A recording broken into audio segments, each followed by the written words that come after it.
വെള്ളിനിലാത്തേരേറി പൊൻചിങ്ങം വന്നപ്പോൾ ആദ്യത്തെ പൂവിളിയിൽ അറിയാതുണർന്നു ഞാൻ.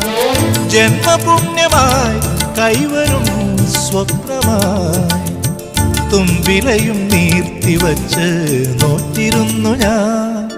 പാലാഴി തീരം കണ്ടു ഞാൻ, സ്നേഹത്തിനാഴം കണ്ടു ഞാൻ.